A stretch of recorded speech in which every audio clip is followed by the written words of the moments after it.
اللهم افتح علينا حكمتك واشرح علينا من خزائن رحمتك يا ارحم الراحمين.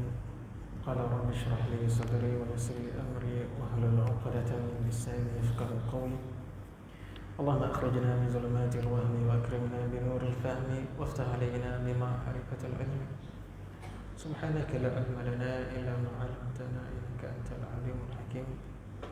وصلى الله على خير خلقه سيدنا مولانا محمد النبي وعلى آله وصحبه أجمعين. الفاتحة. أعوذ بالله من الشيطان الرجيم. بسم الله الرحمن الرحيم. الحمد لله رب العالمين الرحمن الرحيم مالك يوم الدين. إياك نعبد وإياك نستعين اهدنا الصراط المستقيم صراط الذين أنعمت عليهم غير المغضوب عليهم ولا الضالين. Assalamualaikum warahmatullahi taala wabarakatuh. Apa khabar semua, sehat? Alhamdulillah baik. Alhamdulillah wa syukurillah. Hari ini kita nak bicara sedikit mengenai puasa. Ya, sebab ada yang minta atau kita buat soal jawab sikit tentang puasa. Ya, puasa lagi berapa hari je lagi? Puasa hari kemungkinan besarnya hari Selasa Hari Selasa, Isnin, Tarawih, Jumaat, Sabtu, Ahad. 3 hari Tarawih. Tahun lepas tak ada Tarawih. Ada kat rumah je lah. Suasana tu kurang lah sikit, tapi ada lah kat rumah.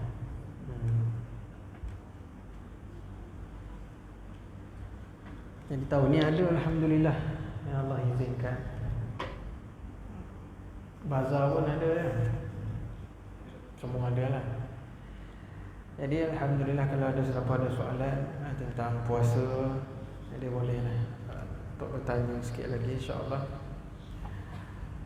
Jadi kita cuma sekadar kata apa, nak refresh balik, nak ingat balik tentang masalah puasa, zakatnya ataupun fidyahnya. Baik, jadi puasa itu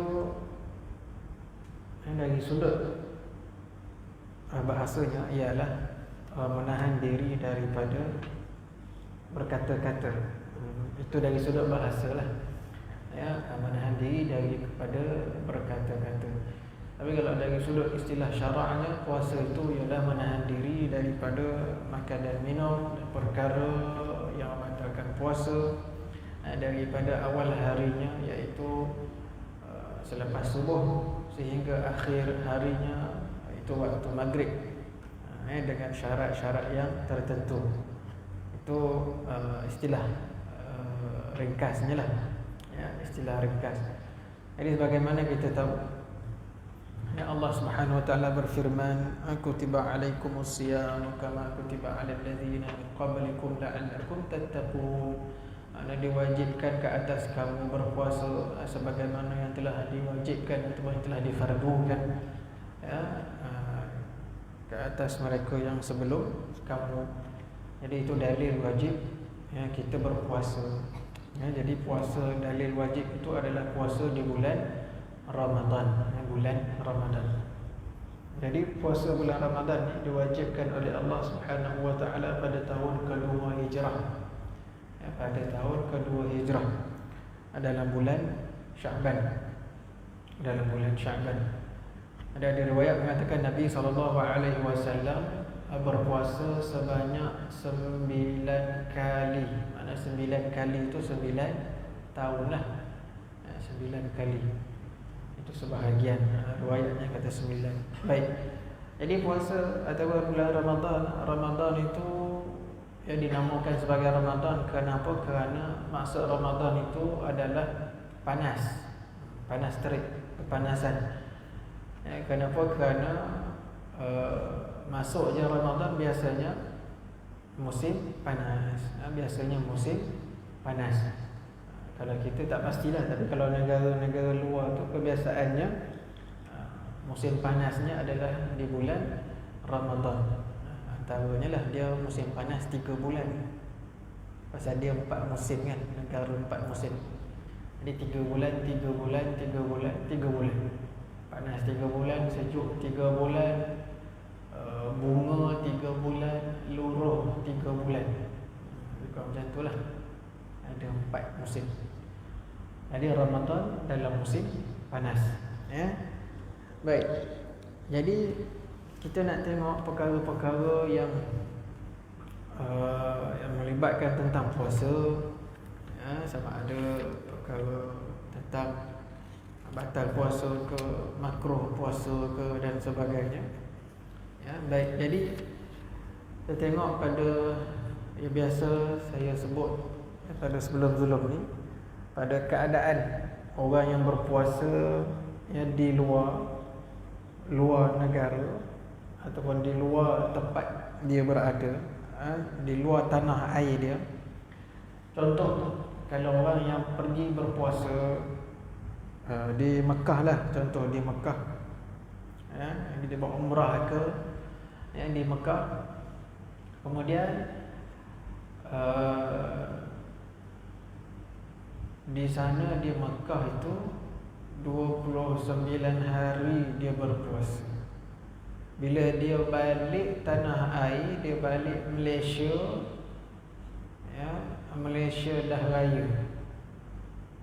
Ya, ini keadaan pertama. Ya, dia berpuasa 29 hari di Mekah, tak raya lagi lah tu. Bila dia balik Malaysia, Malaysia dah raya. Jadi boleh tak dia raya sekali? Boleh tak dia raya sekali dengan orang Malaysia? Ya, boleh. Sebab apa boleh? Ya, sebab dah hari raya, sebab raya. Tapi puasa dia 29 hari, tak apa. Ya, jadi raya tak raya, kena raya lah. Yang pertamanya kena raya sebab ikut tempat. Ya, kemudian puasa dia tak perlu nak kena qada, tak perlu nak kena apa, sebab sekurang-kurang puasa Ramadan itu 29 hari. Maka dia cukup 29 hari. Jadi dia tak perlulah nak qada, nak apa. Ya, tu keadaan yang pertama. Ada keadaan yang kedua, dia dah raya dekat Mekah, raya dah, tapi balik Malaysia, Malaysia belum raya. Dia sampai Malaysia, Malaysia belum raya. Macam mana tu? Ya, puasa lagi, dia dah raya dah.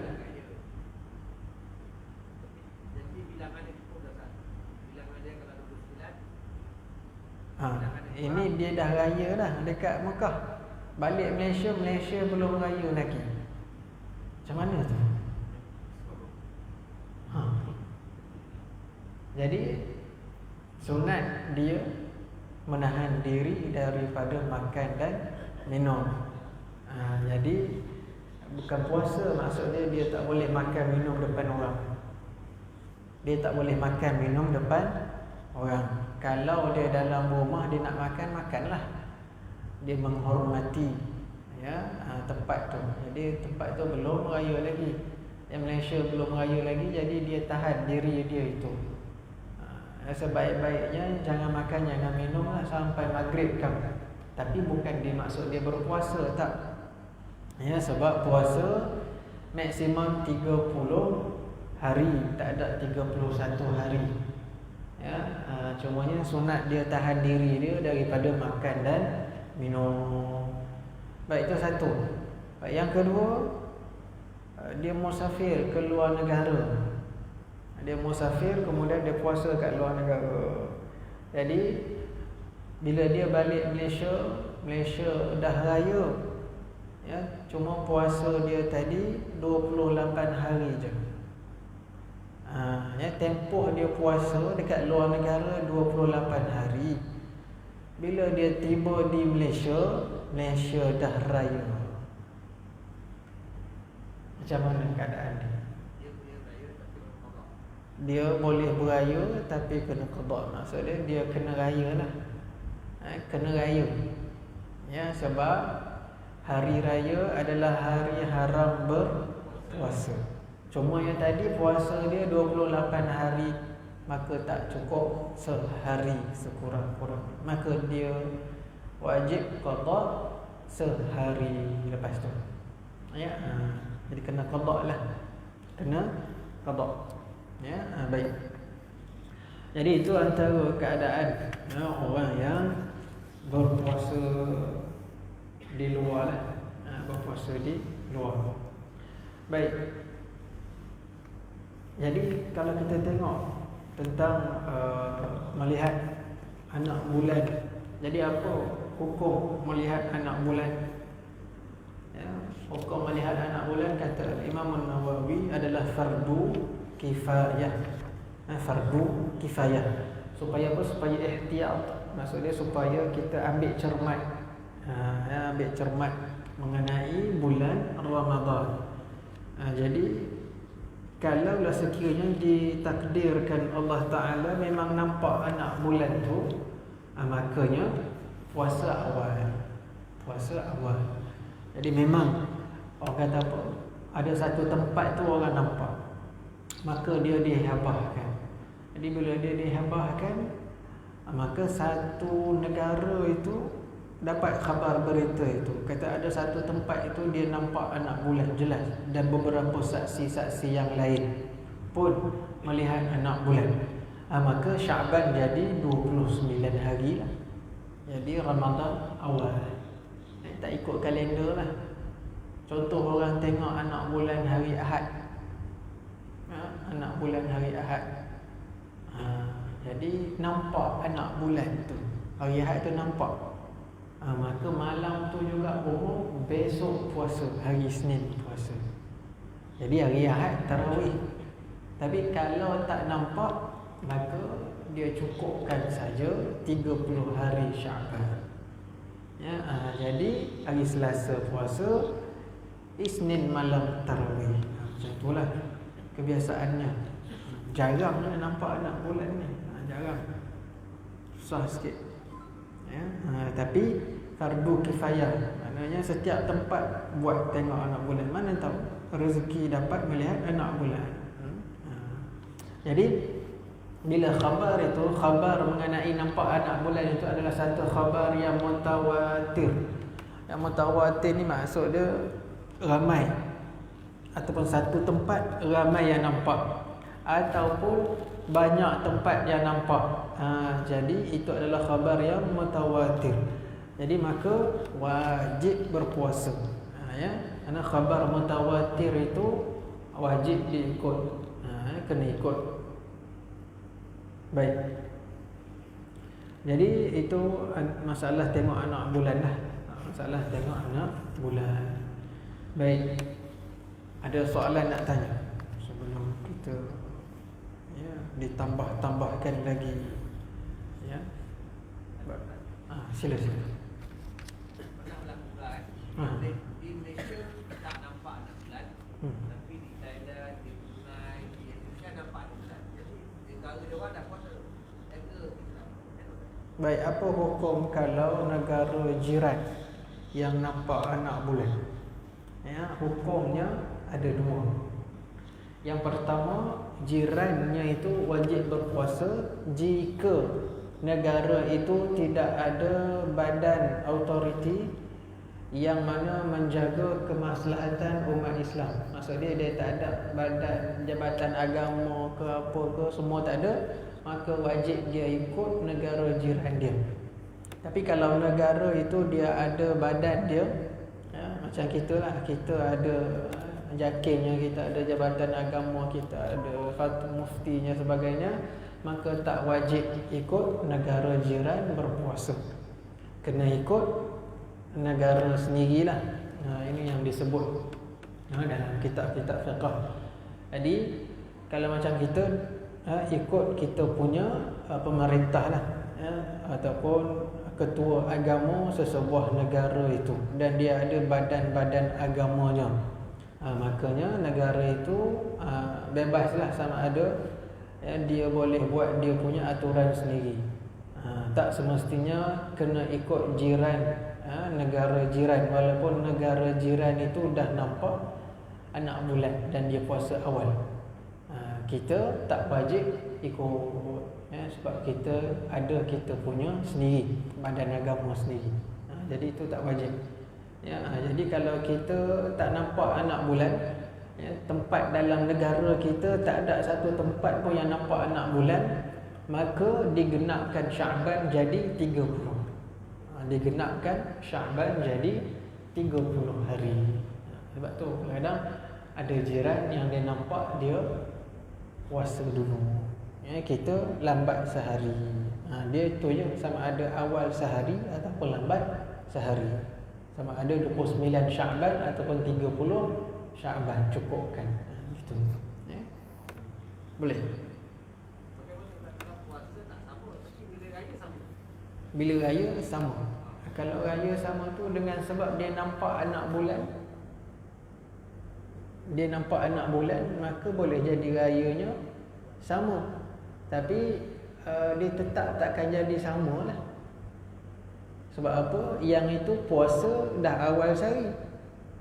Kalau dia nampak anak bulan, makanya dia raya dulu. Tapi kalau dia tak nampak anak bulan, kita yang nampak pula anak bulan Syawal, itu dia jadi raya sama. Jadi tengoklah tempat yang mana nampak. Kan terbalik, dia nampak anak bulan Ramadan, kita tak nampak. Kemudian kita pula nampak anak bulan Syawal, dia pula tak nampak. Jadi sama. Macam tu. Baik, ada soalan lain?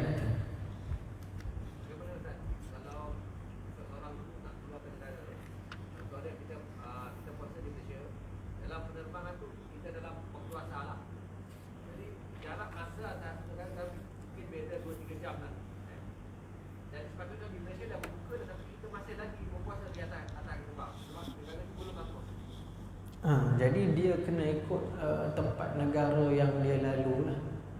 Negara yang dia lalu, tak boleh ikut waktu tempatan, kena ikut waktu tempat dia berada.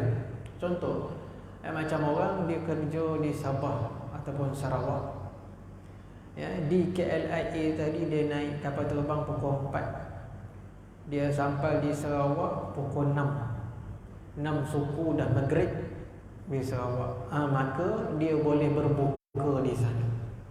Dia hantar mesej ke orang Semenanjung, saya dah berbuka. Panas je orang Semenanjung, kita orang lagi sejam nak buka. Siap ambil gambar, video lagi, sedap punya makan. Jadi dia boleh, sebab dia kat sana dah maghrib.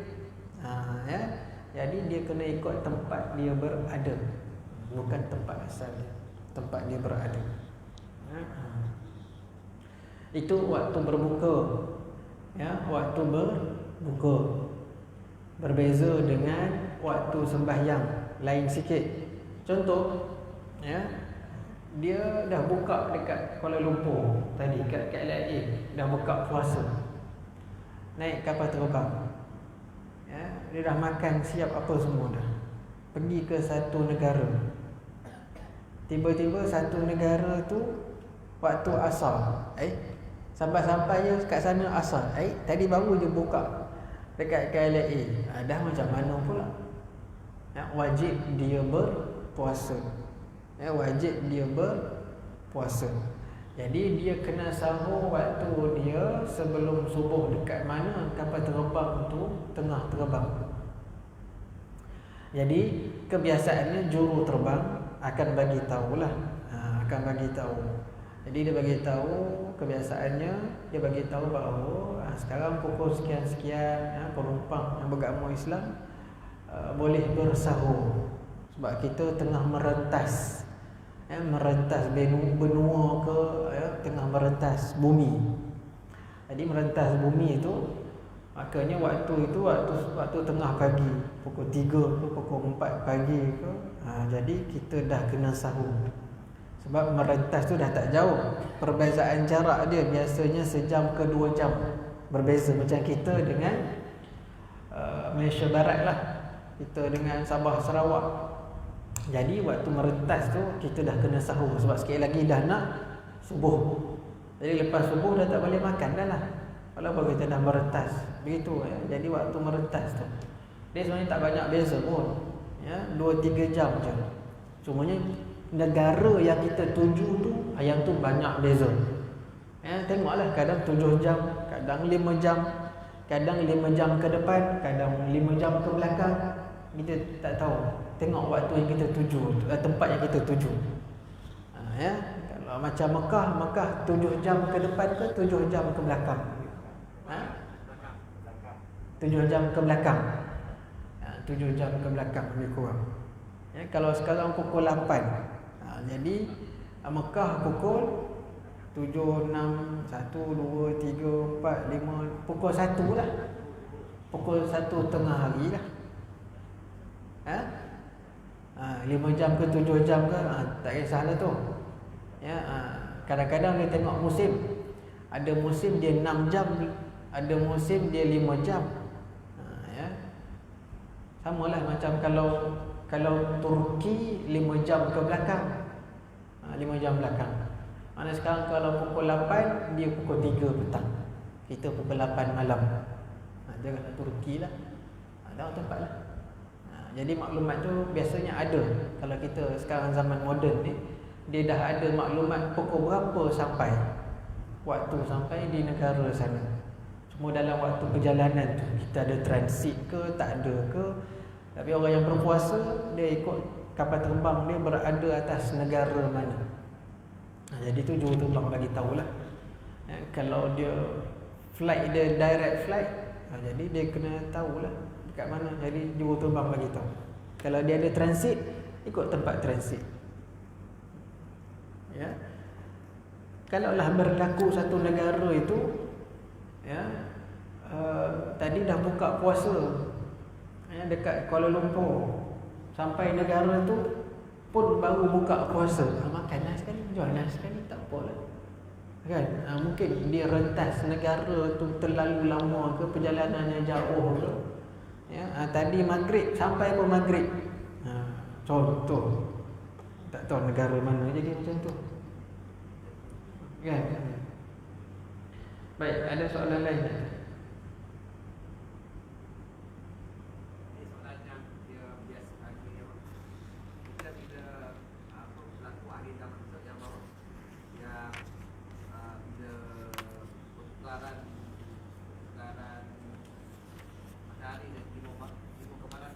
Ya.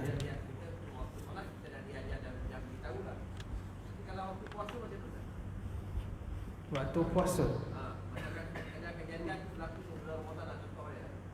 Dalam waktu solat kita dah diajar bagaimana kita nak tengok waktu-waktu tu. Macam pada waktu yang kita tahu lah. Tapi kalau macam bulan puasa jatuh dalam Ramadan, kena keadaan macam tu dia. Dia macam biasa lah, puasa macam biasa. Walaupun matahari tak timbul. Jadi dia ikut ijtihad sahaja. Ikut ijtihad. Kalau tak berlaku begitu. Bila matahari terbit dari barat tu, makanya kalaulah ada keadaan tu ditakdirkan berlaku dalam bulan puasa dan sebagainya, jadi dia puasa macam biasa lah. Ikut ijtihad sahaja. Ikut ijtihad. Tapi waktu itu bagi orang yang beriman, dia dah memang kelam kabut lah. Maksud dia orang beriman ni tahu lah. Tapi kalau kita tengok cerita akhir zaman, atau riwayat-riwayat mengenai akhir zaman, waktu apabila matahari terbit dari barat, itu tandanya beberapa ketika sahaja bumi akan musnah. Kenapa? bumi akan musnah beberapa ketika, sekejap sahaja selepas matahari terbit dari barat. Itu petanda bumi ini akan hancur. Maknanya dunia ini akan binasa. Itu petanda last. Petanda last sekali, iaitu matahari terbit dari barat. Petanda yang akhir, last sekali. Waktu tu habis dah, orang beriman tak ada dah. Dia khabarkan waktu tu orang beriman dah tak ada. Yang tinggal orang yang tak beriman, ataupun orang yang fasik, berdosa besar dan sebagainya. Orang beriman dah tak ada, orang beriman dah habis dah waktu. Sebelum matahari terbit dari barat, itu sebelum tu berlaku Dajjal. Sebelum tu lagi. Jadi Nabi Isa, Imam Mahdi, itu sebelum matahari terbit dari barat. Jadi dia makin singkat. Pemerintahan Nabi Isa 40 tahun. Pemerintahan itu dia bertukar 40 tahun. Jadi waktu harmoninya dunia ini ibarat mana kata harimau dengan haiwan lain tu boleh makan sekali, ataupun kucing dengan anjing tak bergaduh. Itu waktu pemerintahan 40 tahun itu. Habis itu manusia makin leka, lupa, lalai balik. Jadi dunia makin rosak balik. Jadi akhir sekali matahari terbit dari barat. Kemudian mereka katakan ini fenomena alam. Fenomena alam yang baru. Makanya matahari terbit. Lepas tu je sangkakala akan berbunyi. Itu last satu. Akhir, maknanya dunia akan binasa. Itu tanda last. Tapi tanda besarnya ialah tadilah kemunculan Dajjalnya, kemudian zahirnya Imam Mahdi, turunnya Nabi Isa. Ini besar dah.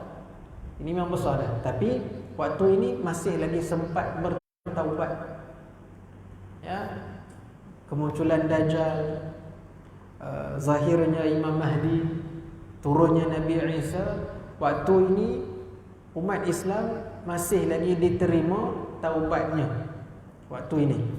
Jadi kalau konon lah ditakdirkan kita hidup, tiba-tiba kita hidup di zaman zahirnya Imam Mahdi, ataupun kita hidup waktu keluarnya Dajjal, kemudian kita takut, kemudian kita taubat nasuha, kemudian kita bersungguh-sungguh, maka taubat di waktu itu masih lagi diterima oleh Allah Ta'ala. Taubat yang tak diterima ialah ketika waktu matahari sudah terbit dari barat. Itu penghujung. Lepas keluar Dajjal, zahir Imam Mahdi, Nabi Isa, matahari terbit dari barat, hujung sekali. Baik. Boleh ada soalan lain?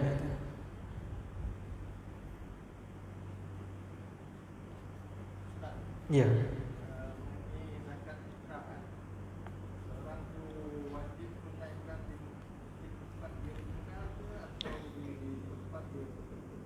Tempat akhir dia berada. Zakat fitrah, bila tempat akhir dia berada, di situlah dia kena bayar.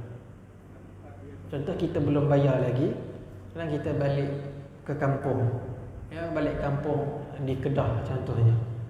Jadi kita balik kampung di Kedah itu dan kita akan beraya di situ. Makanya kita bayar di Kedah lah. Bayar di Kedah, tempat akhir. Itu sebelum raya. Tapi katakanlah kita tak nak bayar lagi kat Kedah. Sebab apa? Sebab kita nak beraya di Seremban. Maka kat Seremban lah kita bayar. Jadi nak keluar zakat fitrah adalah tempat terakhir kita berada di situ. Jadi zakat fitrah, dalam bab zakat fitrah, wajib ke atas setiap yang akil baligh. Setiap yang akil balik dia kena keluarkan, kecuali yang ditanggung. Yang ditanggung contohnya isteri, yang ditanggung suami, suami bayarkan fitrah untuk isteri. Dan juga anak-anak yang belum balik, ya, jadi ayah yang bayarkan. Tapi kalau anak yang sudah akil balik, ya, maka anak itu wajib bayar fitrah atas diri dia, dah wajib. Walaupun dia tak bekerja, sebab syarat bayar fitrah itu akil balik. Tak dikira pula kerja tak kerja. Kemudian dia memang ada duit sendiri, ya, maka wajib atas dia tu bayar fitrah untuk diri dia. Kalau ayah nak tolong bayarkan, ayah kena minta izin dulu. Ya, anak ada power. Ya, dalam bab ni ayah kena minta izin anak untuk bayarkan fitrah. Ya, Ahmad, ayah tolong bayarkan zakat, ya. Tak boleh, saya nak bayar sendiri, saya dah besar. Dia lah bayar. Contoh kan. Tapi kalau anak dia kata, boleh ayah, tak boleh, bayarkanlah. Ya. Nanti tak payah minta izin dah, tahun depan ayah bayar je. Kan, payah gitu. Ya, tapi kalau dia dah bekerja, ya, jadi wajiblah pula. Tapi kalau kita nak tolong bayarkan juga, walaupun dia dah bekerja, wajib kena minta izin. Boleh, bukan tak boleh, tapi wajib minta izin. Kalau anak tak bagi, maka tak bolehlah kita bayarkan. Kalau anak kata okey, baru kita boleh bayarkan. Ya. Jadi zakat fitrah boleh bayar dekat pusat zakat, ataupun nak bayar terus kepada asnaf pun boleh, tak ada masalah. Atau pulanglah, ya. Bukan banyak sangat pun zakat fitrah, RM7 ke RM7.5, tak tahu, RM7 ni. Belum dikonfirmkan lagi. Ya. Laki dengan perempuan sama ya? Ya. Laki dengan perempuan sama. Masuk sama tu? Macam kita ustaz kita. Sama. Kalau ni kita kena minta izin lah. Ya. Dia kalau dah akil balik. Macam anak saudara ke yang berduduk dengan kita bayar. Anak saudara tak. Anak saudara kena ayah dia. Kalau dia duduk dengan kita. Walaupun dia duduk dengan kita. Kalau dia ambil kata dia tak, mana bapak dia tak ada, Bapak dia dah tak ada, maknanya pak saudara dia lah, anak yatim lah, yang menjaga dia lah, yang menanggung dia. Tengok dia tanggungan nafkah siapa. Maka kalau tanggungan nafkah dia bapak saudara yang tanggung, maka pak saudara dia tolong bayarkan. Tapi kena juga minta izin kalau dia dah akil balik. Sama aja hukum dia. Sama aja. Ya. Dah akil balik kena bagi tahu. Ya, fitrah kamu nanti ayah tolong bayarkan. Ya. Tapi jarang orang minta izin dengan anak. Dia pakai macam tu je buat. semua maklum je lah, okey zakat dah bayar dah. Sepatutnya sebelum bayar. Ya. Patutnya kena bagi tahu sebelum kita bayar. Sepatutnya begitulah, tapi dah macam jadi adat orang kita kan. Dia kalau ikut hukumnya kena bagi tahu dulu sebelum bayar. Zaman sekolah ni banyak diajarkan tu kan. Sebab apa? Ustaz zaman sekolah untuk saya lah. Apabila zakat fitrah dibayar oleh orang yang bertanggung, macam saya ada anak, saya wajib bayar untuk anak saya. Jadi tak bagi tahu pun dia anak tu hari balik kerja, tak bagi tahu pun. Itu mungkin kekurangan di situ lah. Sehinggalah bawa hari ni. Awal ni saya dengar Ustaz cakap. Sebelum ni saya tak dengar apa. Yalah. Selagi tanggungan, selagi saya ada anak bawah tanggungan saya wajib bayar. Tak ada dah Ustaz. Saya dengar tak isi benda tak ada lah. Kan, tak biasa kita jarang dengar benda tu. Ya. Sedangkan syarat wajib bayar fitrah adalah akil balik. Ya, akil balik dan dia mampu bayar. Walaupun dia tak bekerja, duit yang mak ayah bagi dekat dia tu dia boleh bayar untuk diri dia. Alah, RM7 je pun. Bukan banyak sangat pun. Ya, kalau nak ajar dia, bagi duit dekat dia. Ambil duit ni. Nanti sampai masa bayar fitrah. Ya. Macam tu Ustaz, pasal kita angkat, kita bayar zakat tu, saya bayar zakat untuk diri saya dan tanggungan saya. Apa maksud dalam tanggungan saya tu? Itu tanggungan tu maksud dia sekali dengan anak lah tu. Yalah, mana kalau saya kata kalau kita kata jadi dah hari balik kan, kita tak beritahu dia pun. Tak payah sebut. Maksud dia nak bayar untuk dia. Dalam masa tadi bayar dah hari balik tu wajib dia bayar. Ha. Kan? Jadi kita tak beritahu dia pun. Tapi dalam kita akan tu. Itu tu dia dah jadi satu adat. Satu adat. Kalau negara tak ada tu, tak percaya. Kat luar negara saya tak pasti sangat. Ya. Tapi tu Arab apa tu kan? Mungkin macam tu kan dia punya family bila bayar zakat kat Amel, adakah kapan? Yang tu saya tak pasti kalau dekat sana tu. Ya. Cara dia orang bayar zakat kat sana tu macam mana. Sebab lafaz tu sebenarnya sunat je. Lafaz tu dia sunat. Ya. Sebab zakat ni di atas niat je. Kalau kita tak lafaz pun tak apa. Zakat tu dia sah. Lafaz tu dia sunat. Ya. Kalau kita tak akad, kita bagilah, ambil lah. Tapi kita niat tu duit zakat. Jadi maka sah zakat tu, tak ada masalah. Ya. Cuma lafaz yang kita buat tu dia sunat sahaja. Ya.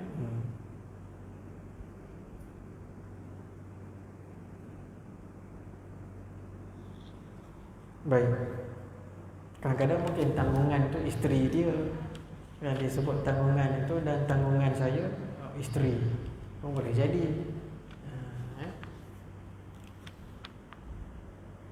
Cumanya masalah zakat ni kita masih lagi belum buat macam apa orang kata apa? Allah pakai beras tu. Tak ada lagi tengok. Ambil-ambil dekat luar-luar pakai beras tu tak ada lagi. Cara tu lah tak ada. Kalau dekat madrasah ke pondok ke ada lah cara tu.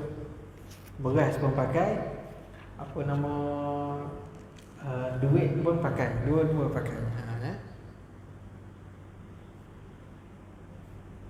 lebih afdal kan? Kalau kita bayar duit zakat yang kita bayar tu dibagi kepada fakir miskin tu sebelum raya ataupun selepas raya. Sebab dia kalau bagi rumah dia bagi selepas raya. Yang kalau kita bagi sedikit sebelum raya lah. Jadi mana yang lebih afdal? Apa itu duit zakat? Pemberian duit zakat ke bayar zakat fitrah?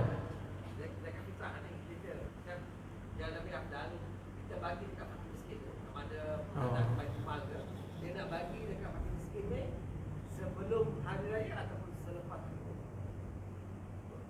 Maknanya dah bayar dah lah. Macam dalam konteks saya bagi, contoh saya bagi dekat kawan saya sebelum raya lah. Sebelum raya. Tapi kalau kita bagi dekat Baitul Mal, untuk zakat, kita tak tahu bila dia bagi dekat fakir miskin. Itu dia Mana yang lebih afdal tu? nak kata mana lebih afdal tu sebaik-baiknya sebelum raya lah. Sebab apa, mungkin dia nak gunakan untuk persiapan hari raya, ya, persiapan hari raya bergembira. Ya, jadi sunat pakai baju yang baru dan sebagainya. Jadi sebelum raya itulah yang afdalnya. Tetapi pembayaran zakat tu jangan pula lepas raya. Pemberian tu sebelum raya lah afdalnya. Itu kita berserah lah. Sebab itu kadang-kadang ada baiknya kita bagi direct dekat asnaf tu sendiri. Bagi direct kat siapa-siapa lah yang kita rasakan kita nak bagi, kita bagi. Ya, boleh. Jadi zakat fitrah dia ada kadar minimum dan dia boleh lebih tu kira hadiah lah. Minimum dia, minimum kadar tu lah RM7 kan. Tengoklah, tu kadar minimum. Jadi nak bagi lebih boleh tak? Boleh, tak ada masalah. Ya. Jadi waktu bayar fitrah tu dah ada 5 waktu lah. waktu haram, waktu wajib, waktu makruh, waktu sunat, waktu harus. Jadi waktu wajibnya bila? Jadi waktu wajibnya setelah masuk maghrib akhir Ramadan. Itu waktu wajib. Maknanya masuk maghrib akhir Ramadan, di situ dah wajib bayar fitrah. Akhir Ramadan maghrib, terbenam matahari akhir Ramadan. Baik, waktu sunatnya bila? Waktu sunat lepas semayang subuh. Lepas semayang subuh, sebelum imam, maknanya sebelum semayang raya. Maknanya itu waktu sunat. Lepas subuh sampai sebelum semayang raya. Itu waktu sunat bayar fitrah. Kemudian waktu harus ni start 1 Ramadan lah. Jadi bila-bila nak boleh bayar, itu waktu harus. Masuk aja Ramadan, kita dah boleh mula bayar fitrah. Kemudian waktu makruhnya bila? Waktu makruhnya lepas sembahyang raya sampai waktu maghrib. Lepas sembahyang raya sampai waktu maghrib raya pertama. Lepas sembahyang raya, jadi kalau terlupa nak bayar zakat fitrah tu boleh bayar lagi. Bahkan wajib bayar. Tapi waktu tu waktu makruh. Kemudian waktu haram bila? Waktu haramnya ialah selepas maghrib raya pertama. Itu waktu haram tapi wajib. Faham? Wajib tapi waktu tu haram, dosa lah. Tapi tetap dia wajib kena bayar fitrah. Lepas-lepas tu macam mana? Wajib juga tapi dia berdosa, kena bayar. Macam mana pun dia kena bayar, wajib bayar. Fitrah untuk tahun itu. Katanya fitrah kena dalam bulan Ramadan, bulan puasa. Tapi dia tangguh sampai terlepas. Jadi dia dah berdosa tapi wajib kena bayar. Sampailah sebelum Ramadan yang akan datang. Baik. Boleh. Ada beberapa pendapat lah Ustaz. Hukum kita mengambil untuk orang Islamic case, ada Ustaz kata tak batal, ada Ustaz kata batal. Baik. Jadi kalau kita nak selamat, nakkan jalan ihtiyat dalam perkara ini, kita ambil yang kata batal lah. Yang kata batal sebab dia sakit, jadi dia tak boleh nak puasa dan dia tak berdosa. Dan dia tak boleh, tak wajib pun qada. Makanya kewajipan puasa pada dia itu dah gugur sebab dia sakit dan dia bergantung kepada inhaler tu. Sedut tu. Jadi ada yang kata tak batal, itu nak pakai yang tu pakailah. Tapi kalau pendapat saya cenderung kepada yang membatalkan. Sebab apa? Dia wap air tu masuk. Inhaler tu dia ada wap dia, dan kita sedut wap tu. Maknanya kita memasukkan sesuatu ke dalam rongga. Jadi dia ada yang buat kajian dan sebagainya, kata walaupun sedikit 0, berapa persen masuk, tapi tetap masuklah. Dia tak kira banyak ataupun sikit. Jadi bila dah memasukkan sesuatu ke dalam rongga yang terbuka, maka puasanya tak sah, tak batal. Sama ada sengaja ataupun tak sengaja tu cerita lain. Tapi ni memang sengajalah, dan dia berpenyakit. Bila penyakit, tak wajib berpuasa. Jadi kalau dia nak puasa setakat mana yang dia mampu lah. Dapatlah pahala kerana nak mentakzimkan, memuliakan bulan Ramadan. Tiba-tiba dah makanlah lepas tu, kan? 10 minit sebelum maghrib tak ada tahan dah. Tak apalah, okey, lega dia tak makan lah, tapi puasa dia sebenarnya dah batal dah, dan dia tak berdosa. kalaulah tak ada kata apa, penyakit dia itu tidak boleh, tak ada harapan untuk sembuh, memang sepanjang umur hidup dia bergantung pada inhaler, ya, maka tak perlu ganti, tak perlu qada, tetapi wajib fidyah. Ya, penyakit yang tidak ada harapan untuk sembuh tidak ada qada, tapi wajib fidyah sahaja. Ya, ini nak kena faham betul elok kan. Asma ni dah dibuat Ustaz. Satu yang ambil gas dekat hospital tu. Satu lagi yang pakai pump tu. Satu lagi dia cucuk melalui dalam ubat ni. Jadi kalau ada cara yang tidak membatalkan puasa, maka teruskan. Macam injek, masuk air, itu tak batal puasa, sebab dia masuk bukan melalui rongga yang terbuka. Kalau dia ambil gas, oksigen, jadi oksigen itu dia halus untuk oksigen ini sama, dia punya bentuk dia pun semua sama, pun tak membatalkan puasa. Yang kita cerita buat inhaler sahaja. Ya, sebab injek ke masuk air ke ikut kulit ni tak semua tak batal puasa ni, sebab bukan pada rongga yang terbuka. Rongga terbuka mana? Hidung, telinga, mulut, ya, lubung, itu rongga yang terbuka.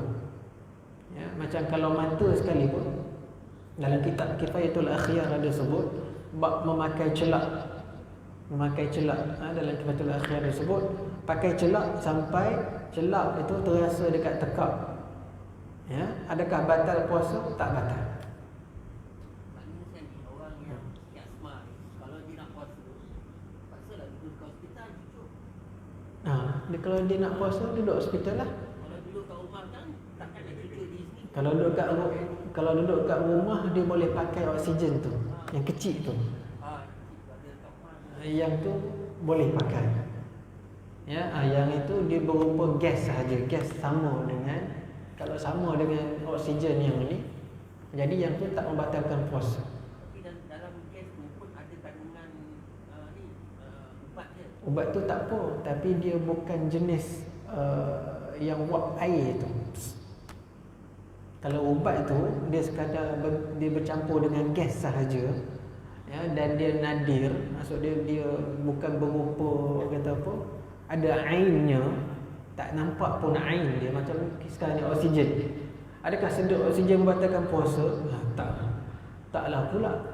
Kan? Maka kalaulah gas itu dia bercampur dengan ubat itu, tetapi dia punya struktur gas itu, dia punya molekul tu sama dengan yang ini, maka tak batal puasa. Inhaler, struktur molekul dia tak sama, sebab dia tetap ada wap itu. Ya. Itu lagilah keras. Maksud dia lagilah dia punya struktur ain dia tu lagi nampak. Itu lagi tak boleh batal puasa. Kalau nak kata inhaler dengan asap rokok, mana lagi halus. Kan? Macam tu lah cerita dia. Tapi kalau kata nak pegang pada pendapat yang kata tak batal, ikutlah. Nanti terpulanglah. Siapa yang tanggung, yang mengeluarkan fatwa tu, dia lah tanggung. Itu tak tanggung lah. Kita tahu je. Macam tu lah. Kalau nak cermat tu tak.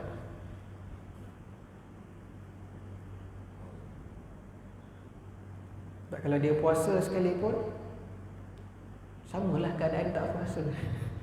Dua-dua keadaan sebenarnya sama. Yang kata tak batal pun begitu juga keadaan dia, yang kata batal pun begitulah juga keadaan orang yang sakit ni tadi. Bab inhaler lah. Tapi kalau bab yang tadi, gas dengan cocok tadi, itu selamat. Kerana kalau dia puasa, sah. Beza keadaan dia, tak sama. Ya.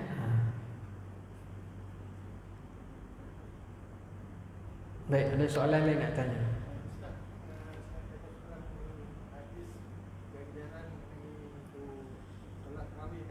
Ya.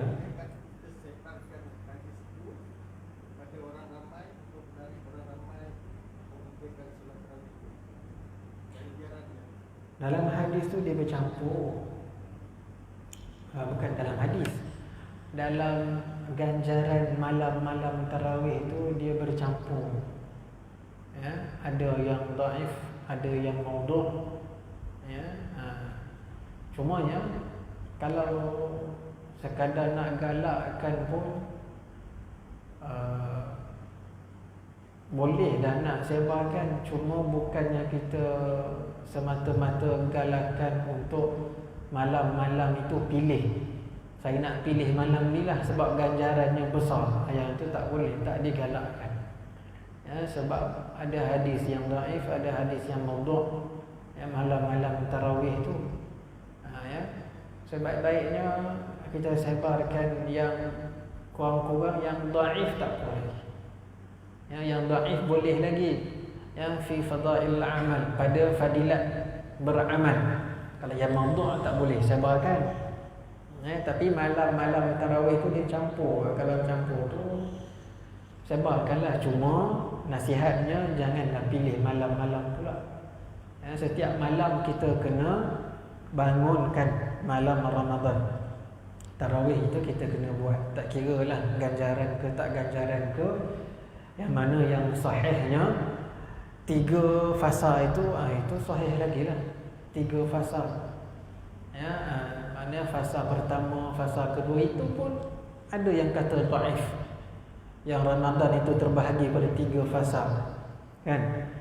Fasa pertama apa, fasa kedua apa, fasa ketiga apa. Kan 10 hari pertama apa dia punya fadilatnya, 10 hari yang fasa kedua apa fadilatnya, kan? Adanya maghfirah, adanya keampunan Allah, adanya redha Allah, adanya pelepasan daripada seksa Allah Ta'ala. Itu ikut fasa 10 hari pertama, 10 hari kedua, 10 hari yang ketiga, kan? Jadi itu boleh lagi lah kalau kita nak sebarkan hadis yang itu. Ya. Jadi setiap hari memang kita kena bangunkan, kena hidupkan Ramadan. Ya. Sebab ada yang maudhu' masalahnya dalam fadilat tarawih malam-malam tu kan, ada yang maudhu'. Dan ada juga yang dhaif. Tapi itulah.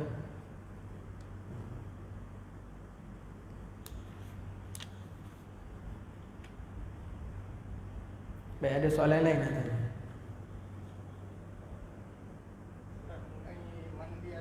Dalam bulan puasa kan? Ya. Setiap kali kita nak solat fardu kan, kita mandi, adakah kita puasa tu dikurangkan? Puasa tu pahala dia dikurangkan? Kurang? Mandi. Mandi harus hukum dia. Ya, mandi itu harus. Puasa macam biasa. Setiap kali kita mandi untuk solat fardu, kalau terlalu banyak sangat mandi, hukumnya makruh lah. Hukumnya makruh, terlalu banyak dikhawatiri air masuk ke dalam rongga-rongga lah. Ya, tapi itu hukumnya makruh. Sekiranya kita mandi sunat ataupun mandi wajib, kalau air termasuk, maka tidak membatalkan puasa, kecuali mandi dengan sebab nak bersejuk-sejuk. Ya, itu makruh. Ya, sebab nak bersejuk-sejuk terlalu banyak sangat, hukumnya makruh. Tak boleh lah. Makruh ni boleh mengurangkan pahala puasa. Ya, mengurangkan sedikit pahala puasa. Begitu juga kalau kita bersiwak, bersugi ke, ataupun gosok gigi selepas zuhur, hukumnya makruh. Namun ada satu pendapat oleh Imam Nawawi mengatakan tidak makruh. Ya, tapi pendapat yang majoritinya adalah makruh selepas zuhur. Ya, kalau sebelum zuhur tu tak apa. Ya, hukum selepas zuhur. Ya, baik. Ada soalan lain nak tanya?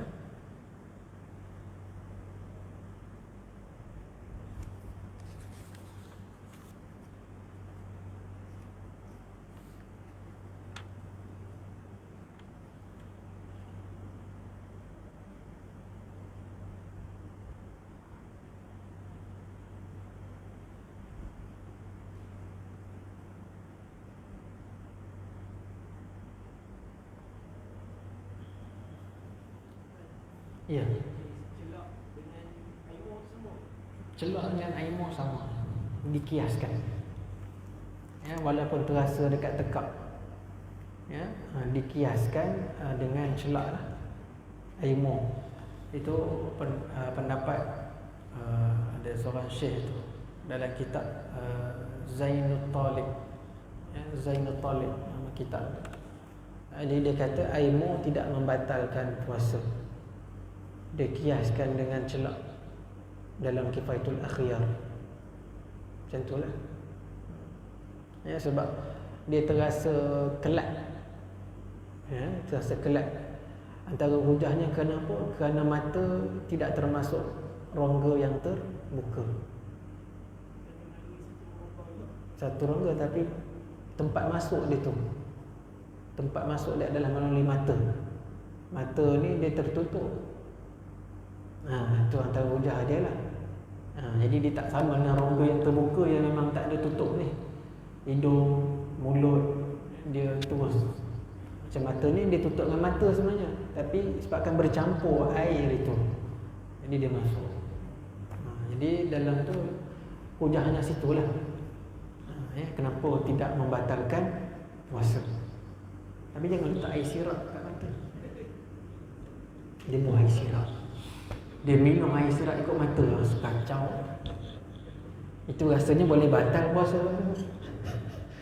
Dia mengaji lebih sangat kan? Dia ambil setengah, dia titik je kan. Oh, sedap air sirap. Dia minum ikut mata, sudah. Dia kata tak batal pun. Asalkan aimau tak batal, jadi kita minum ikut mata. Kot kalau boleh, entah. Cubalah try puasa ni. Ada orang nak try, buat uji kaji. Eksperimen. Kalau kita nombor-nombor dukun ni, contoh dia kalau bulan puasa kita korek tu ke kita korek kita kan, boleh membatalkan puasa tak? Dia ada tahap dia. Tahap dia kalau hidung sampai khaysyum. Tahap khaysyum. Tahap khaysyum tu maknanya rongga dalam, tempat dengung tu. Kita rasa atas ni. Ya, itu khaysyum. Kau belajar tajwid makhraj khaysyum. Makhraj khaysyum itu adalah kawasan dengung. Ya, bila kita sebut nun kan, ada gegar sikit dekat atas hidung ni. Itu dia panggil rongga dalam hidung. Kalau kita korek hidung sampai masuk ke dalam rongga khaysyum itu, baru batal puasa. Tapi kalau sekadar kuku kita ni masuk lubang hidung, tak batal lagi, melainkan terasa ke dalam tu. Biasa kalau kuku ni dia sekadar bahagian luar lagi dalam. Tapi jangan dalam sangat lah. Nak cuci-cuci hidung boleh lah, tak masalah. Telinga pun dia jangan sampai kita cocok itu sampai terasa di tekak. Kalau cocok sampai rasa dekat tekak, itu batal puasa.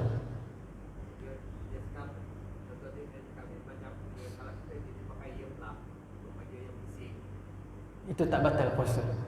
Itu tak batal puasa sebab dia tak sampai dalam tu. Dia sebelum gegendang tu. Sebelum gegendang tu boleh lagi. Tepi-tepi ni. Kalau pakai earphone ke kan, jenis earphone, ada pun earbud tu yang kecil sikit tu kan, tutup telinga tu, itu tak batal puasa lagi. Ya, pasal dia masih lagi dalam tapi tak dalam lagi. Tepi-tepi, kawasan tepi. Boleh. Boleh, tak ada masalah. Swab test tu batal lah. Swab test batal. Confirm batal. Ya. Swab test malam lah, lepas maghrib. Tak pun sebelum subuh. Ya, jangan lepas subuh. Swab test tunggulah hari lain, tundalah lepas raya lah. Ya, tapi kalau yang dah memang kena kerja tu, macam mana? Qada je lah puasa. Batal tu tak batal lah. Tapi kalau rasa tak nak makan, tak nak minum, teruskan. Tapi kalau dah batal, mana maunya orang tak makan, tak minum. Dah batal, makan je lah. Tapi tak berdosa lah. Sebab kadang itu peraturan ataupun dia makan ikut. Ya, nak pergi je pasal dia bekerja. Jadi kalau tak kerja sekarang, tak ada pula dia punya sumber pendapatan dia. Bila kena pergi kerja, kena pula swab test. Jadi nak tak nak, kerja itu adalah nafkah wajib. Kan tak kerja kan kena buang kerja, lagi parah. Puasa ni pula ada dia punya jalan lagi, boleh qada dan sebagainya. Makanya pergilah kerja. Itu dah darurat, tak apalah. Maknanya darurat bukan puasa tak batal, darurat puasa batal tapi tak berdosa. Ya, puasa kena qada. Qada. Ya. Tak ada cara lain ke swab test? Kalau nak kena cocok pakai dalam tu juga. Kalau kat lidah tak jadi ya. Letak kat lidah ya, tak jadi. Tak ada. Tapi kalau cucuk vaksin tak Cucuk vaksin tak batal. Jadi doktor sendiri pun tak batal, tapi berdosa. Jadi doktor sendiri, faham? Dia cucuk vaksin sendiri, tapi berdosa kan? Faham kan doktor sendiri? Cucuk vaksin tak batal, bekam tak batal, makruh. Berbekam makruh. Sebab apa? Sebab mazhab Hambali batal. Ya. Awal saya mengalahkan dia puasa, ibadatnya bertidur dan pindah ke kursi. Adakah sah puasa itu? Ya. Dia mualaf, dia berpuasa dalam bulan puasa, tapi di badannya ada tetu dan berpindik di lidah. Sah puasa. Sah ke puasa? Sah. Tak ada masalah. Orang kafir yang masuk Islam tak wajib buang tatu sekiranya memudaratkan. Ya. Jadi dia punya bertindik lidah tu kalau boleh buang, buanglah. Ya. Jangan ditelan pula benda tu. Telan batal lah. Ya. Tapi benda tu duduk atas lidah aja. Dia tak masuk sampai ke rongga huruf H. Tatu dia tak apalah. Itu dia buat sebelum dia Islam. Ya, tatu tak wajib buang. Ya, tatu tak wajib buang. Ya, itu ada sebut dalam kitab fiqh kalau dia ada tengok dalam kitab. Ya. Cuma dia kena usahakan untuk buang. Usahakan kalau dia boleh buang, buang. Ya, sebab tatu ni bukan senang nak buang. Kadang kalau boleh memudaratkan nyawa ke dan sebagainya atau badan, jadi tak wajib. Tapi dia kena usahakan cari jalan untuk buang. Kalau dia meninggal pun jadi dia tak berdosa. Bahkan diri dia itu bersih, suci. Sebabnya dia peluk Islam. Ya.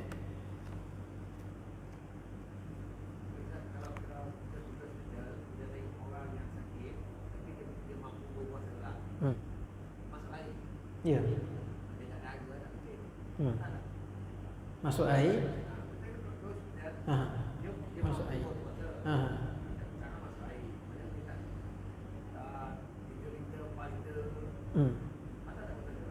Tetap tak batal. Tetap tak batal. Bukan. Walaupun dia tak lapar sekalipun. Ya, dia tak batal. Itu air masuk dalam badan, ya. Jadi dia tak batal lah, pasal dia masuk dalam, orang kata apa, saluran badan, berjalan dalam saluran, ya. Tapi orang yang sakit, kalau dia tak mampu puasa, maka tak wajib puasa lah. Ya.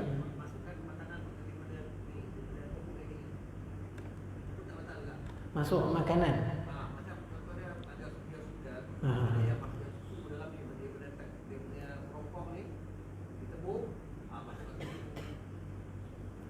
Yang itu khilaf kalau tentang masuk makanan dia, sebab dia masuk ke dalam rongga perut. Ya, kalau benda itu masuk ke dalam rongga perut dan mengambil, orang kata apa, mengambil lazat dengannya, maka membatalkan puasa. Batal puasa. Walaupun dia masuk dekat rongga lain. Ya, tapi kalaulah dia itu masuk ke dalam rongga perut dan dia dapat lazat dengan itu, maka puasanya batal. Ya. Tapi kalau masuk situ tapi tak masuk dalam rongga perut, sekadar memberi tenaga pada badan ke dan sebagainya, tak batal puasa. Ya, tak batal.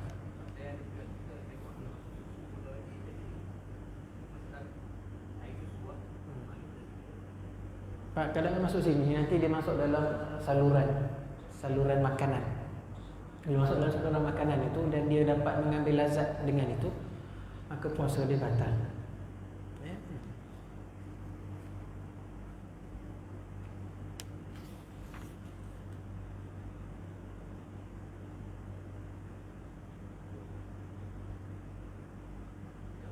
Siapa yang bertanggungjawab jika mak ayah kita ataupun adik-beradik kita yang sakit, yang tak mampu untuk berpuasa, siapa yang bertanggungjawab bayar fidyah?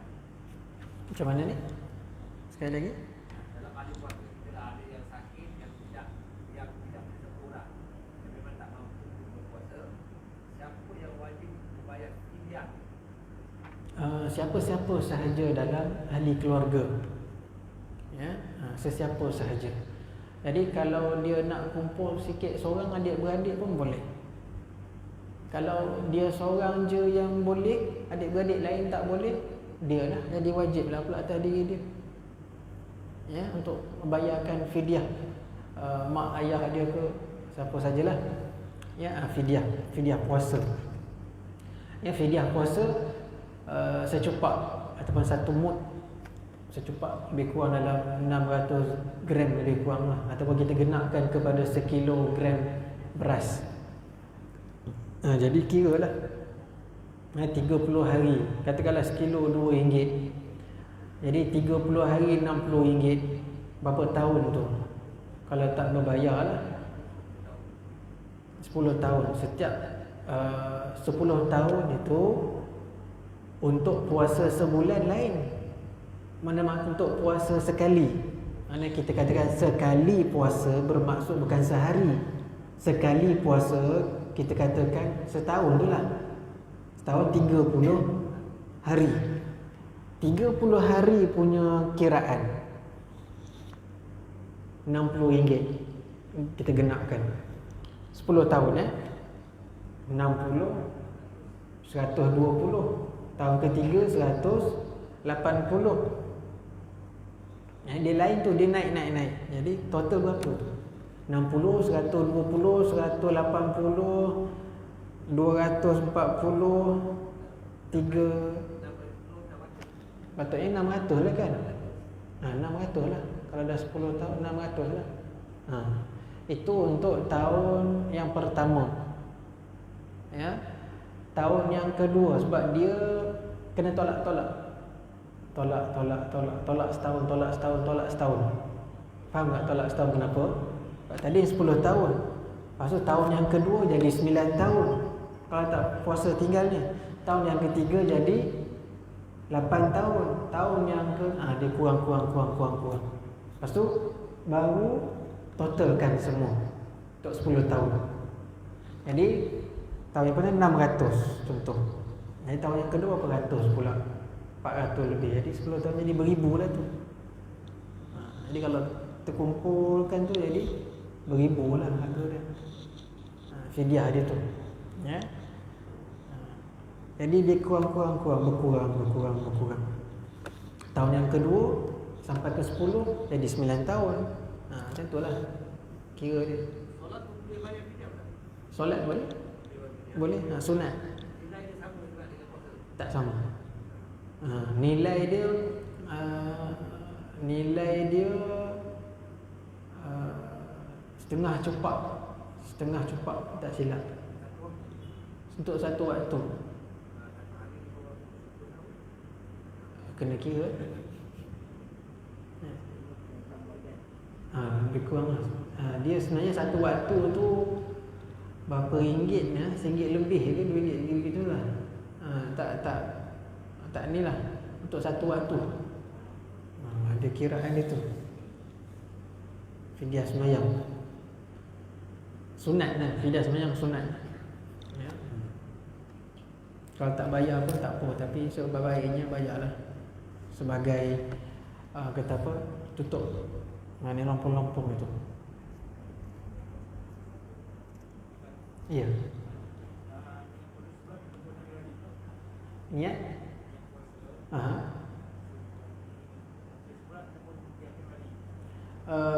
Wajib tiap-tiap hari. Dalam mazhab Syafi'i, niat puasa wajib setiap malam. Ya, bermula lepas maghrib sampai sebelum subuh untuk puasa fardu Ramadan.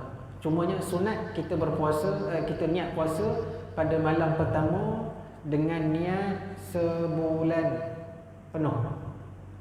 Itu kita ikut mazhab Maliki. Mazhab Maliki mengatakan memadai sahaja seseorang itu berniat malam pertama Ramadan sebulan penuh.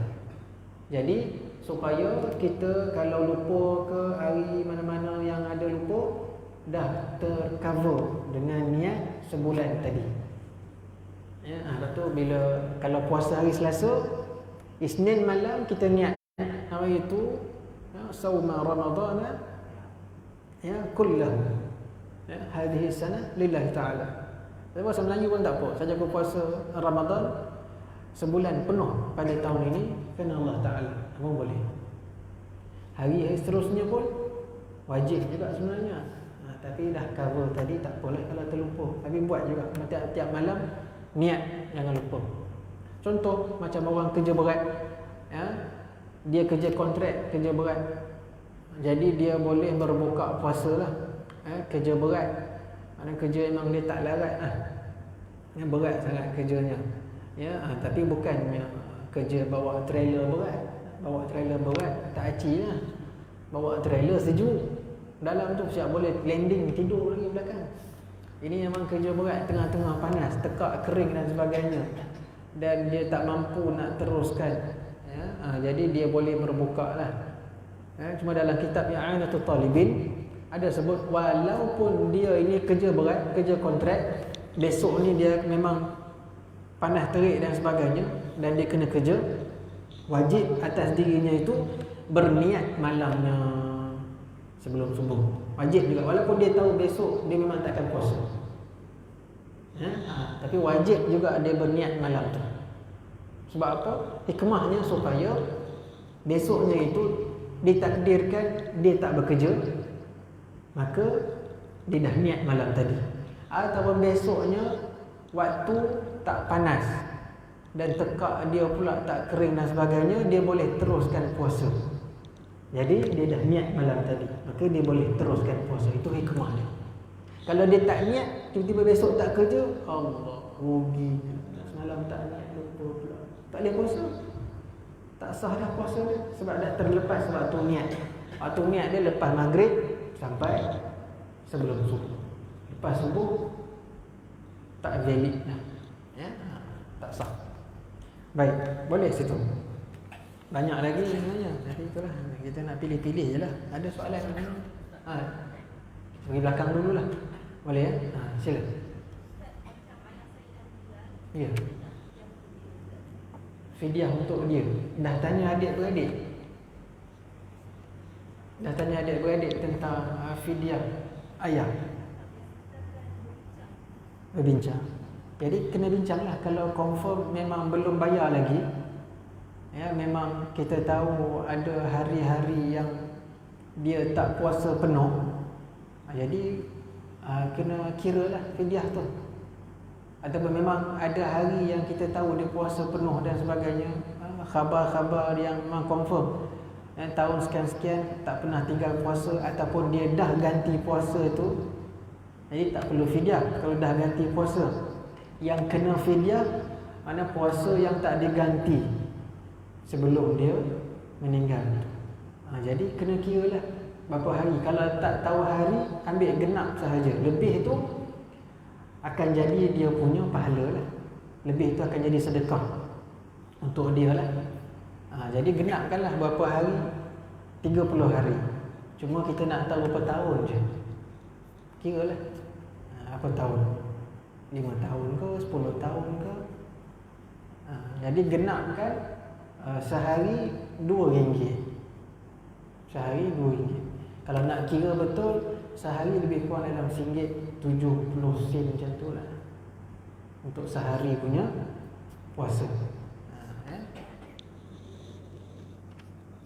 Asal tak puasa seseorang, asal masuk Ramadan, pergi keluar negara, puasa dengan negara itu.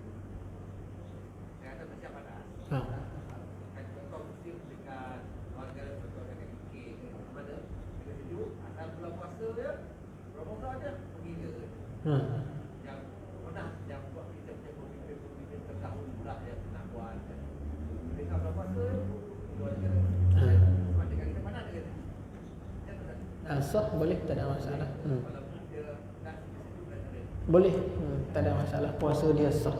Tapi atas niat dia itu mungkin pahalanya itu kurang sikit lah, atas niatnya itu nak bersedap-sedap ke kan.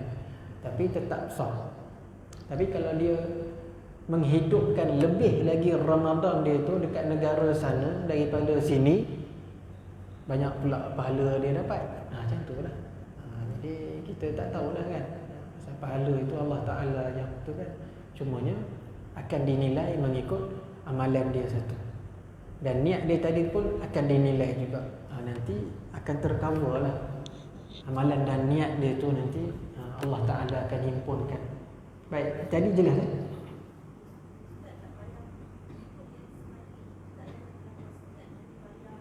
Tak perlu ganti, hanya wajib fidyah sahaja.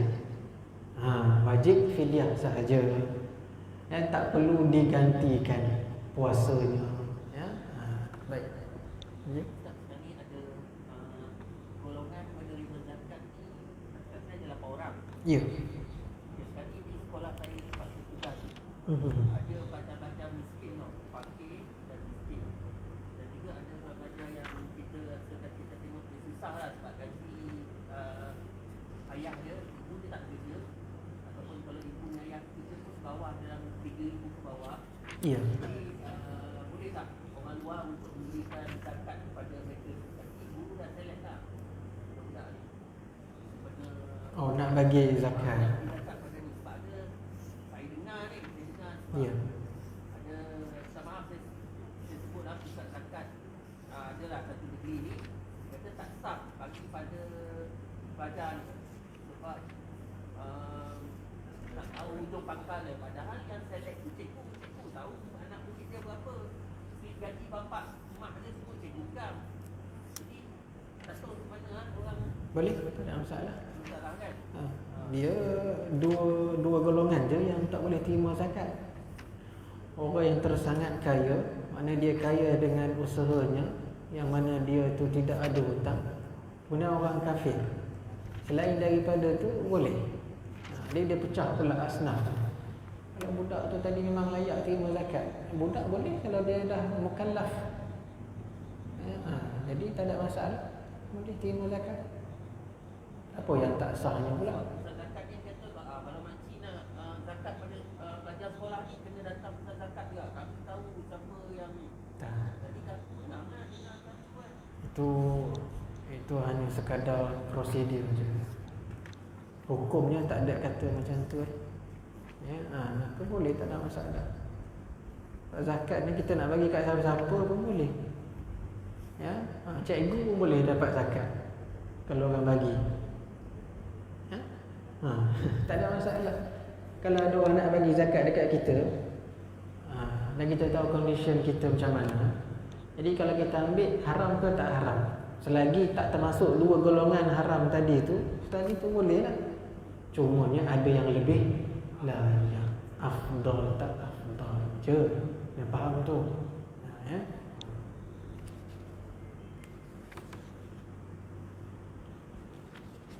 Jadi dia 8 asnaf tu dia pecah lagi. Dia pecah. Banyaklah. Ya.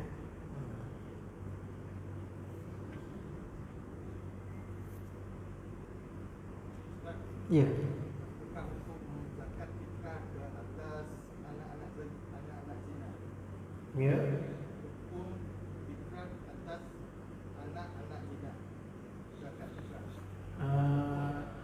Dia Siapa yang harus membayar? dia tak kira. Selepas dia akil balik, wajib atas diri dia. Selepas dia akil balik, sebelum dia akil balik, penjaga dia. Ya, penjaga dia lah. Siapa penjaga anak tu? Jadi yang menanggung anak tu siapa? Jadi dialah yang kena bayarkan. Tapi bila dia dah akil balik, dia kena bayar untuk diri dia. Ya, dia kena bayar untuk diri. Tapi kalau dia tak mampu nak bayar, bila dia tak mampu nak bayar, barulah dia tak wajib bayar. Tak wajib lagi atas diri dia tu bayar. Tu je lah. Ya. Jadi tak ada masalah. Anak zina tu bukan syarat, melainkan dia punya penjaga dia tu kena bayar, yang menanggung dia. Ya. Jadi bila seseorang tu dia terlalu miskin, sangat-sangat miskin, jadi tak mampu nak bayar zakat pun tak mampu, RM7 pun tak ada, nak bayar pun tak ada duit. Ya. Jadi yang pertamanya untuk diri dia sendiri. Kalau dia sendiri tak boleh nak bayar zakat untuk diri dia, maka dia tak wajib keluar. Bahkan dia kena terima pula zakat. Dia tak wajib pula. Kalau terlalu fakir, sangat fakir, tak boleh nak bayar, ya.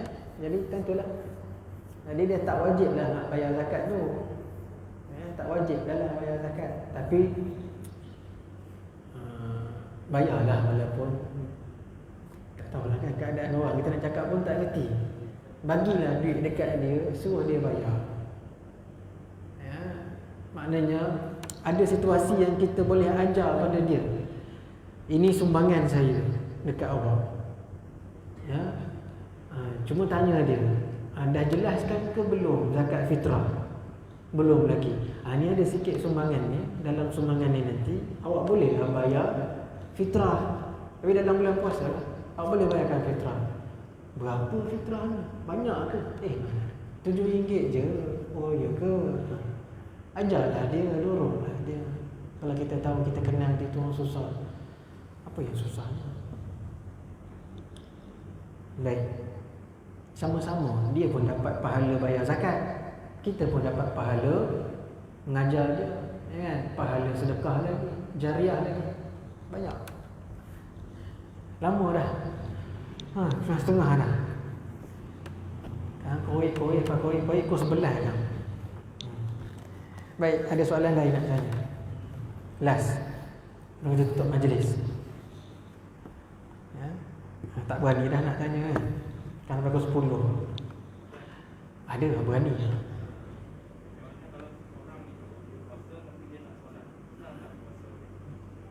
Dia puasa tapi dia tak solat. Ya, puasa dia sah, tak ada masalah. Ya, cuma dia berdosa lah, tak sembahyang. Ya, jadi setiap rukun tu dia tunaikan. Ya, dia puasa sah, ya, tak sembahyang. Bayar zakat sah, tapi dia tak sembahyang. Pergi haji sah, tapi dia tak sembahyang. Mana dosa dia tak sembahyang. Yang lain tu semua sah dia buat, tak ada masalah. Ya, dosa dia tak sembahyang, nanti Allah Ta'ala yang akan cek tengok. Ya, dosa tak sembahyang memang besar, kerana dia rukun agama. Tapi macam mana pun Allah Ta'ala akan timbang dosa dan pahala dia. Kok mana pun kita jangan terlalu pandang sangatlah.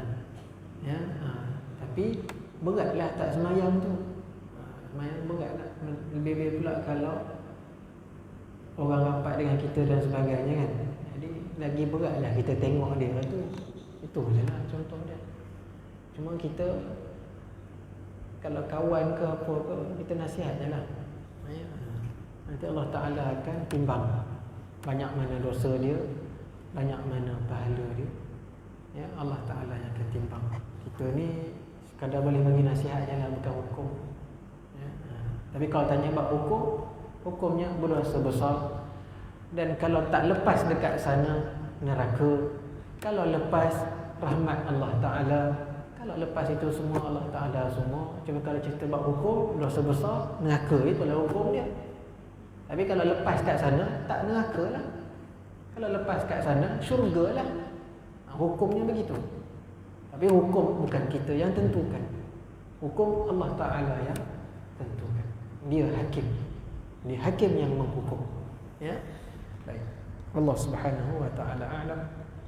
Bismillahirrahmanirrahim. Alhamdulillahirabbil alamin. Wassalatu wassalamu ala asyrafil anbiya'i wal mursalin wa ala alihi wa sahbihi ajma'in. اللهم افتح علينا فتوح العارفين وحفظ المرسلين. سبحان الله العظيم سبحان الله بحمده نستغفرك ونتوب إليك. وصلى الله على خير خلقه سيدنا مولانا محمد النبي وعلى آله وصحبه أجمعين. الفاتحة.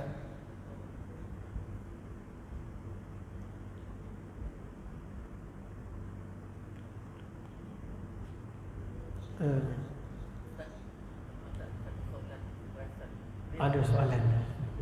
Sakit yang menjalani dialisis ni, cuci darah menggunakan mesin, apa hukum puasa kat atas diri? Untuk dialisis, Darah menggunakan mesin dialisis. kalau dia mampu untuk berpuasa, maknanya dia boleh teruskan puasa lah. Kalau dia tak mampu nak berpuasa, akhirnya dia kena buka puasa lah. Sebab cuci darah tak membatalkan puasa. Macam orang berbekam lah. Berbekam tak batal puasa, tapi makruh.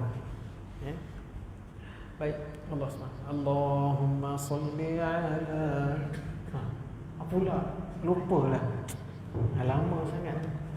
Tak teringat. Allahu Akbar. Balik pukul 10 lah kita ni. Allahu Akbar. Tak maaf lah, lupa. Ada tahlil.